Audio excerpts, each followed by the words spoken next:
गुजरात के मुख्यमंत्री नरेंद्र मोदी ने एक और पहल करते हुए इंटरनेट के जरिए आम जनता से जुड़ने की पहल की है। इसके जरिए नरेंद्र मोदी ने आम जनता के सवालों के जवाब दिए। इंटरनेट पर जनता से जुड़े मोदी। गूगल प्लस पर मोदी हैंगआउट। इंटरनेट पर मोदी का लाइव चैट शो। प्रशंसकों में जबरदस्त उत्साह। गुजरात के मुख्यमंत्री नरेंद्र मोदी ने इंटरनेट की दुनिया में एक कदम और आगे बढ़ाते हुए लोगों से लाइव चैट किया। मोदी देश के चुनिंदा राजनीतिज्ञों में से एक हैं जिन्होंने ये पहल की है। मोदी के माइक्रो ब्लॉगिंग साइट ट्विटर पर 9 लाख के आसपास फॉलोअर हैं। मोदी ने गूगल प्लस हैंगआउट पर बॉलीवुड अभिनेता अजय देवगन के साथ एक सत्र की मेजबानी की। यह सत्र स्वामी विवेकानंद पर आधारित रहा। पहला सवाल गुड़गांव के पवन ने पूछा।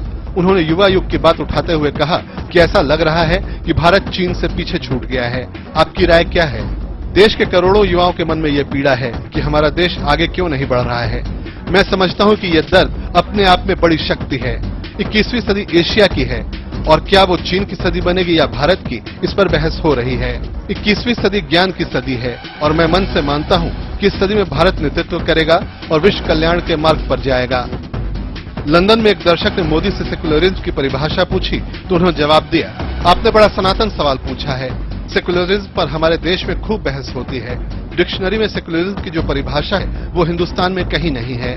मेरे लिए सेक्युलरिज्म के मायने इंडिया फर्स्ट है। भारत सबसे पहले जिसके मन में है वो सबसे बड़ा सेक्युलर है। वोट बैंक की राजनीति ने हमारे सेक्युलरिज्म को बहुत खोखला कर दिया है।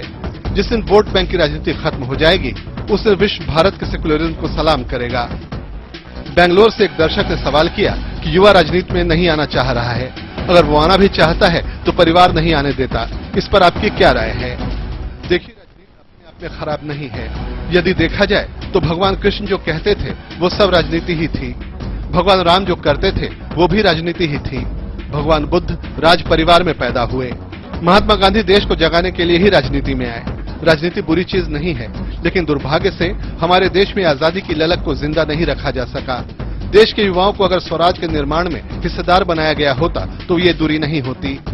आज विशेष प्रयास करके राजनीति में आने का प्रयास करना होता है, वो नहीं होता। आज से 40 साल पहले देश का जो नेतृत्व उभर कर आया वो या तो स्वतंत्रता संग्रामी थे या फिर कला से जुड़े लोग थे। लेकिन धीरे धीरे परिवारों से, जातियों से, बंदूक की नोक से नेता पैदा होने लगे। ये बुराइयां आई हैं और इन्हें दूर करने के लिए युवाओं को नेतृत्व में आना ही होगा। मैं युवाओं को राजनीति में आने का निमंत्रण देता हूं कि राजनीति में आओ। अनुभव से कहता हूं कि कुछ बनने के सपने देखने के लिए राजनीति में नहीं आना चाहिए, बल्कि कुछ करने के मकसद से राजनीति में आना चाहिए। आप कुछ करने के उद्देश्य से आएंगे तो कुछ बन भी जाएंगे। राजनीति मक्खन पर लकीर करने वाला खेल नहीं है, ये पत्थर पर लकीर करने वाला खेल है और पत्थर पर लकीर देश के युवा खींचेंगे।